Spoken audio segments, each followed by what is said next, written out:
Tak, duit dah tak berharga, harta benda kita dah tak ada nilai, kereta kita tak masuk dalam kubur. Tak ada lah 3 benda tadi. Jadi sama-sama kita, saya sendiri pun sama-sama kita muhasabah supaya kita bersedia untuk alam yang seterusnya.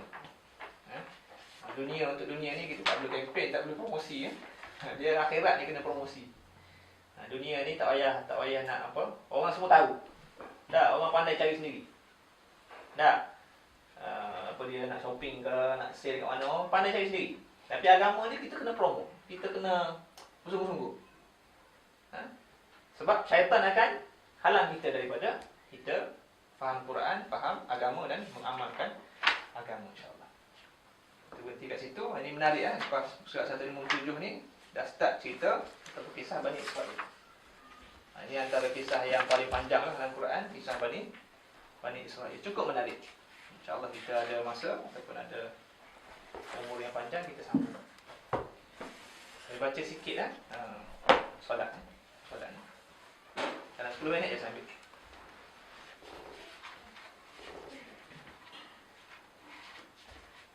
Ni kita tengok apa? Tentang kepentingan solat dalam kehidupan kita ni. Solat merupakan amalan pertama yang akan dihisab di hari akhirat. Okay, saya tinggal sikit lah. Saya ambil nombor 3 tu. Sudah sampai ada buku.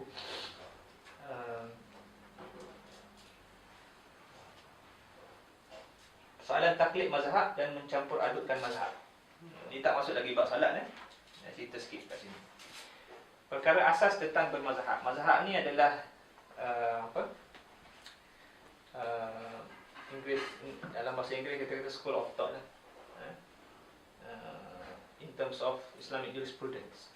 Jadi kita ada mazhab Syafi'i, mazhab Maliki, mazhab Hambali dengan mazhab Hanafi. Kita bagi sikit remark kat sini. Beberapa perkara asas berikut perlu difahami bagi memastikan kefahaman pembaca lebih jelas bila kita baca buku ni lah. Yang pertama, mazhab-mazhab ini merupakan madrasah dan aliran-aliran fiqh. Okey, biasa digunakan dalam istilah bahasa Arab madrasah Syafi'iyah. Maknanya aliran ataupun sekolah, istilah kita school of thought sekolah madrasah. Bagi mentafsirkan nas-nas syariat dan pengambilan hukum-hukum daripada. Sebagai contoh, dalam ayat-ayat yang berkaitan dengan apa kita kata hukum-hukum fiqh, hukum-hukum bersuci ataupun hukum-hukum bersentuhan kulit antara lelaki dengan perempuan. Okey, sumbernya sama daripada Quran dengan hadis, tetapi mazhab yang berbeza ni dia mempunyai kaedah istidlal. Istilah maknanya kaedah daripada dalil tadi, daripada hujah tadi, apa natijah dia. Macam kita lah, bagaimana kita derive conclusion daripada premis yang kita bentangkan. Okey, so kaedah itu berbeza. Maka ia adalah metodologi fiqh dalam beristinbat. Maksud istinbat ni mengeluarkan hukum dan mengetahui hukum. Ia bukan syariat baru dan bukan sesuatu yang lain daripada Islam. Okey, so kita kena ingat bila kita bincang pasal mazhab ni, sumbernya sama. Sumbernya Quran, ayat Quran, sumbernya hadis-hadis Nabi. Okey, cuma kaedah mengeluarkan hukum tadi berbeza mengikut metodologi mazhab masing-masing. Okey, masing-masing mazhab tu dia ada kaedah dia sendiri. Sebagai contoh yang biasa, sebagai contoh dalam mazhab Hanafi, Imam Abu Hanifah, dia ada hukum dipanggil wajib. Kalau kita mazhab Syafi'i, kita ada fardu, sunat, kemudian yang berikutnya lah. Okey, di dalam mazhab Hanafi dia ada fardu, kemudian dia ada wajib. Jadi kaedah dia berbeza lah. Wajib ni dia dikeluarkan daripada hukum yang bersifat zanniyah. Zanniyah maksud predictable, yang tidak qat'i. Okey, itu beza dia. Sebagai contoh, hukum wajib dalam mazhab Hanafi ni adalah solat witir. Solat witir ni tak sampai tahap fardu, dia wajib. Tapi kita mazhab Syafi'i sunat, muakkad saja, sunat yang dituntut. Waktu kalau sahabat-sahabat kita Pakistan India yang mazhab Hanafi, dia selepas solat Isyak dia akan solat witir terus. Tak? Kalau kita perhati solat witir ni pun berbeza dengan kaedah ataupun cara mazhab Syafi'i. Yang kedua, sesungguhnya syariat Islam itu nas-nas Al-Quran dan Al-Hadis lebih besar dan lebih luas daripada mana-mana mazhab. Baiklah. Okey, satu mazhab iaitu mazhab Syafi'i, dia menggunakan dalil-dalil tertentu daripada Quran, daripada hadis. Mazhab Hanafi mungkin guna dalil yang lain. Okey, maknanya sumber resources dalam bentuk Quran dengan hadis itu lebih luas, lebih besar. Okey, maknanya tidaklah tertumpu kepada dalil-dalil yang sama. Dan dia berbalik pula kepada kalau kita belajar ilmu hadis. Hadis ni ada yang sahih, ada yang hasan, ada yang dhaif. Setengah ulama mengatakan hadis ini sahih, tapi setengah ulama lain mengatakan hadis ini hasan, bagi contoh. Kan? Jadi itu kaedah itu berbeza. Kita pun belajar lagi. Yang ketiga, syariat Islam menjadi hujah ke atas setiap mazhab, bukan mazhab yang menjadi hujah ke atas syariat Islam. Okey? Di asas kita adalah Quran dengan hadis. Okey, bukan mazhab tadi. Sebab tu bila kita guna kaedah yang betul, kita tak akan ekstrim mazhab. Okey? Sebab ada pandangan-pandangan dalam mazhab Syafi'i yang mengambil, kita kata, dalil-dalil yang agak lemah jika kita bandingkan dengan dalil dalam mazhab yang lain. Okey, sebagai contoh, persoalan doa kunut. Doa kunut. Lalu orang buat gurau kunut panjang ke kunut pendek? Dah, kalau kunut pendek kunut. Kalau kunut panjang kunut. Dah. Doa kunut ni dalil dalam mazhab yang lain selain mazhab Syafi'i lebih kuat. Mengatakan bahawasanya Nabi doa kunut bukan setiap hari dalam salat subuh. Kalau kita belajar lebih mendalam. Okey. Jadi syariat ataupun Quran, dalil Quran dengan dalil hadis tu lebih luas. Maknanya sepatutnya dalil Quran dan hadis menjadi hujah, bukan dalil mazhab. Okey, maknanya maksudnya kalau ada dalil yang lebih kuat berbanding mazhab, pandangan dalil mazhab yang dipakai, kita pakailah dalil yang lebih kuat. Okey. Okey, yang keempat. Sesungguhnya asas yang mengharuskan mengikut mazhab-mazhab ini adalah kerana diyakini bahawa ia telah berjaya memperkenalkan kepada pengikutnya hukum-hukum syariat berdasarkan Al-Quran dan Sunnah. Ini memang kita tak nafikan lah. Okay? Bila Imam Syafi'i mengasaskan ilmu usul fiqh, dia tulis kitab-kitab dalam fiqh dan sebagainya, dia telah berjaya membawa masyarakat untuk memahami kehendak sebenar daripada ayat Quran dengan hadis. Okay? Datang pula Imam Ahmad sebagai contoh, dia bawa kaedah dia untuk memahami Quran dengan hadis dengan cara yang lebih tepat. Datang pula sebelum tu mazhab Maliki, sebelum tu mazhab Hanafi. Okey. Oleh yang demikian, ini kesimpulan dia. Apabila ternyata bahawa mazhab tertentu tersalah dalam sesuatu masalah dan yang betulnya berada di satu pihak yang lain dengan jelas, maka perlulah orang yang mengikuti mazhab itu berpaling daripada mazhabnya dalam masalah ini kepada pandangan mazhab yang lebih tepat itu. Kalau orang mengaji dalam, bolehlah. Jadi kalau kita orang awam ni, kita berpeganglah kepada dalil yang kita belajar. Okay. Jadi kalau kita duk campur-campur dengan kita tak mengaji dengan secara mendalam, itu yang jadi fitnah. Okay. Jadi kena mengajilah. Mengaji. Kadang-kadang kita kata kita pegang mazhab Syafi'i, tapi dalil mazhab Syafi'i pun kita tak belajar. Betul tak? Jadi kita pegang dengan mazhab mananya sebenarnya? Mazhab jadian lah. Mazhab buat sendiri. Itu yang bila orang buat berdasarkan dalil, kita duk lawan tu. Sebab kita pun tak tahu. Kan? InsyaAllah kita belajar sikit-sikit. Yang lima, bagi seseorang yang mengikut mazhab tertentu adalah diharuskan mengikut mazhab lain dalam setengah masalah. Diharuskan, boleh. Kerana tidaklah wajib ia terikat dengan kesemua ijtihad mazhab. Ijtihad maksud dia hukum yang dikeluarkan berdasarkan kepada satu proses ijtihad lah, yang menjadi ikutan. Tetapi ikutan kepada mazhab lain itu hendaklah berasaskan kepada dalil-dalil yang kuat dan mendorongnya beralih. Ia juga harus bertanya kepada mana-mana ulama lain daripada mazhabnya tentang hukum syarak dalam apa jua masalah dan beramal dengan fatwa. Maknanya perbezaan mazhab ni sebenarnya memberikan kita kata keluasan di sudut kita nak mengamalkan. Banyaklah dalam konteks ini. Sebagai contoh, kalau kita ke Mekah, kita buat haji. Okay? Buat haji, biasanya kita akan pakai pandangan mazhab lain lah. Sebab mazhab Syafi'i, sentuhan kulit antara lelaki dengan perempuan batal wudu. Bila tawaf sebagai contoh, bila tawaf ni bukan lelaki perempuan, tak asing kan. Dia sekali, campur sekali. Kadang-kadang kalau kita tak kawal, masa ramai, kalau masuk umrah mungkin tak ramai, masa haji tu ramai. So bila bersentuh, kalau kita pakai mazhab Syafi'i, kena keluar ambil wuduk lah. Keluar, sambung balik, tak bersentuh lagi, batal, keluar, ambil wuduk lagi. Kan? Tidakkah ia menyusahkan? Dah, kita nak tawaf 7 round kan, 7 pusingan. Di musim haji. Musim haji ni bukan 10 orang tawaf. Dah. Kalau 10 orang boleh lah kita nak pakai mazhab kita. Tapi ada yang berpegang dengan mazhab Syafi'i, yang saya kenal lah, ulama-ulama juga, yang dia kita kata dia berpegang kepada pandangan yang dia yakini. Memang kalau bersentuh batal, dia keluar ambil wuduk. Tak ada masalah sebab dia faham kan. Kita untuk tidak menyusahkan orang awam, maka kita boleh pakai pandangan mazhab, bagi itu mazhab Hanafi. Dia mengatakan tak batal. Okey. Seterusnya sikit. Sebagai seorang muqallid, ada istilah satu lagi istilah muqallid ni, pengikut mazhab. Taklid, istilah kita taklid. Pengikut mazhab, hendaklah dirinya bersih daripada sifat ta'assub kepada mazhabnya secara melulu. Jangan kita jadi ekstrim.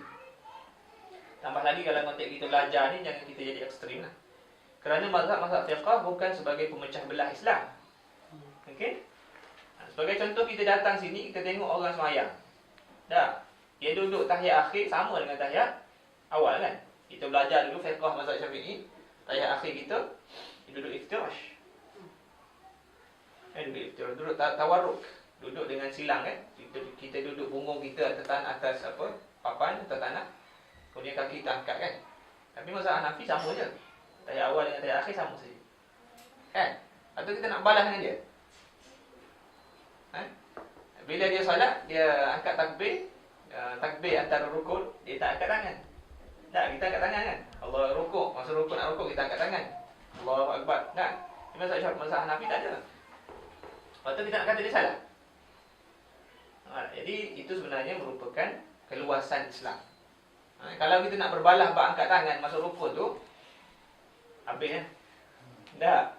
Macam isu ni jugalah, macam isu kita kata biasa dalam masyarakat kita lah. Isu sapu muka lepas salam. Isu apa lagi? Isu-isu yang pada saya, isu yang terlalu kecil. Yang lebih besarnya, ramai lagi di luar sana tu orang yang tak faham tentang solat. Kan? Orang yang memperlekehkan solat sebagai contoh. Itu isu-isu yang lebih besar.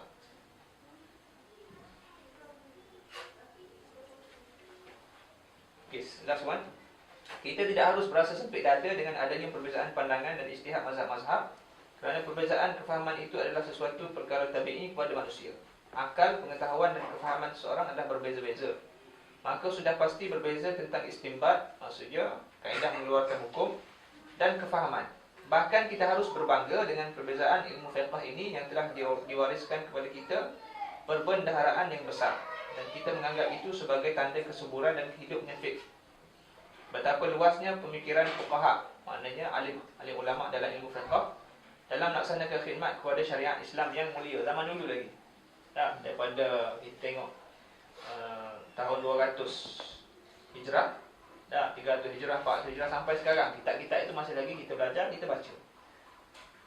Takkan kita nak mempersoalkan keikhlasan mereka? Antara bukti mereka ni ikhlas adalah kitab-kitab mereka ni sampai sekarang dikekal dan Allah Ta'ala kekalkan dan dibaca. Kita duk tulis tesis PhD ni, tak ada orang baca pun. Sebab kadang-kadang kita tulis tesis kita ni tak bismillah pun. Ulama dahulu nak tulis kitab, bismillah tu satulah, amalan dia solat sunat dan sebagainya. Nak pastikan supaya kitab yang dia tulis ini tidak ada unsur-unsur yang kita kata tidak ikhlas. Sebab tu bila kita baca kitab ni, kita rasa something yang lain. Kita kata kita merasai kesan bila kita baca kitab-kitab yang ditulis ulama-ulama yang dahulu. Jadi itu antara benda yang kita boleh belajar. Kita nak buat satu benda, kena kaitkan benda yang kita buat tu dengan Allah SWT. Nak tulis start gini, buka komputer, nak type satu patah tu baca bismillah dulu. Doa sikit kan. Ni tidak tu pakai tu je. Kan, supaya apa yang kita tulis tu at least yang kita orang faham, kita faham. Kadang-kadang kita tulis kita tak faham. Sebab tak bismillah tadi kan. Macam mana orang lain nak faham? Kita sendiri pun tak faham apa yang kita tulis. Last sekali, hendaklah kita memahami daya usaha yang dicurahkan oleh ulama mujtahidin, ulama zaman dahulu lah, daripada pelbagai mazhab itu.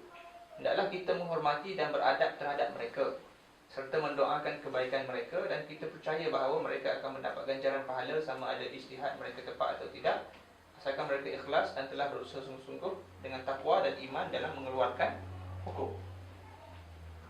Jadi kalau kita baca sejarah ulama-ulama dahulu tulis kitab ni, kita akan rasa mereka ni apa? 100 PhD pun tak layak bagi mereka. Nah, apa sebab nak tulis satu kitab itu di sudut adabnya, kaedahnya, semua dia jaga.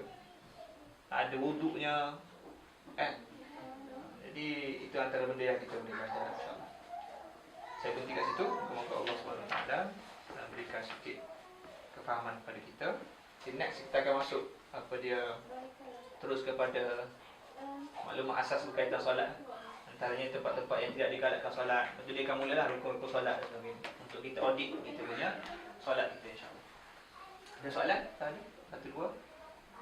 Ada kita insya-Allah. Ada Ustaz ada tadi kalau kita boleh harus pegang pada pendapat mazhab lain kalau kita tahu dalil dia lebih kuat.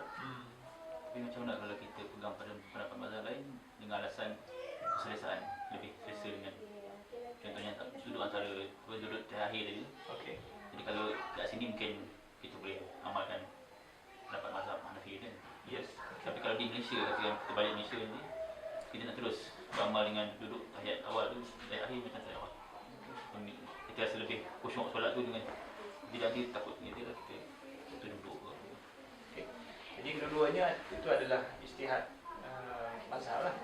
Kalau dalam kita amalan kita dalam mazhab Syafi'i, tahiyat akhir secara khususnya kita solat, kita duduk dengan duduk kami tawarruk. Okey. Tapi biasanya dalam, seingat saya mazhab Hanafi, mazhab Syafi'i sahaja yang duduk. Mazhab kebanyakan mazhab lain duduk tawarruk. Kecuali mazhab Hanafi. Okey, duduk dengan cara tahiyat awal. Okey, tahiyat awal. Jadi sebenarnya apa yang disebut oleh dalam kitab pun disebut, kita nak buat satu amalan, kalau boleh kita berpegang dengan disebut azimah. Azimah ni pandangan yang lebih menghampirkan kita kepada pandangan yang lebih kuat atau pandangan yang lebih benar. Instead of kita ambil rukhsah. Rukhsah ni kita mengambil pandangan yang lebih mudah. Pandangan yang lebih, apa kita kata, ada ruang rukhsah ataupun ruang kemudahan. Okay? Jadi dalam pendekatan kitab buku ni pun dia mengambil pendekatan azimah. Kita ambil pandangan yang lebih menghampirkan kita kepada cara solat Nabi sallallahu alaihi wasallam bagaimana dalam yang ada dalam riwayat apa dia? Hadis Nabi sallallahu alaihi wasallam. Dalam konteks tadi, kalau kita kita merasakan duduk cara itu lebih kuat dalil dia sebagai contoh, ataupun kita lebih berpuas hati, maka kita amalkanlah. Tapi jangan sebab kita rasa nafsu ataupun selesa tadi lah. Nah, kalau dasarkan nafsu ataupun rasa kita nak rukhsah tadi, sedangkan dalil yang lain lebih kuat, maka sepatutnya kita tak buat macam itulah. Okey. Sebagai contoh satu lagi, biasanya kalau kita solat di sini, saf dia rapat-rapat. Jadi itu ada satu kita kata satu rukhsah kepada kita untuk kita guna pandangan yang lain lah. Instead of, bagi contoh kalau kita sujud dalam mazhab Syafi'i, sunat untuk kita buka kita punya wing kita ni, sayap kita ni buka. Tapi bila solat rapat-rapat, macam mana kita nak buka kan? So kita ambillah pandangan yang mengatakan mazhab Hanafi, kita tutup saja, jangan kita buka. Sama juga tadi lah, macam untuk duduk kan. Kalau solat pergi Pakistan, Bangladesh, lagilah rapat dia punya soft dia. Sampai kita nak kaki tu pun kadang-kadang rapat-rapat. Sebab dia menjaga dia sudut soft. Tapi kita kalau di Malaysia, kaedah kita, cara kita, tradisi kita, soft tu biasanya longgar-longgar. Kebelakangan ni orang dah faham sikit. Tak, soft tu rapatkan bahu, rapat kaki dan sebagainya. Kalau zaman dulu, ruang antara seorang dan seorang tu boleh masuk seorang lagi. Jadi itu antara benda yang InsyaAllah kita akan tengok sikit banyak apa sebenarnya yang boleh kita amalkan dalam konteks amal-amal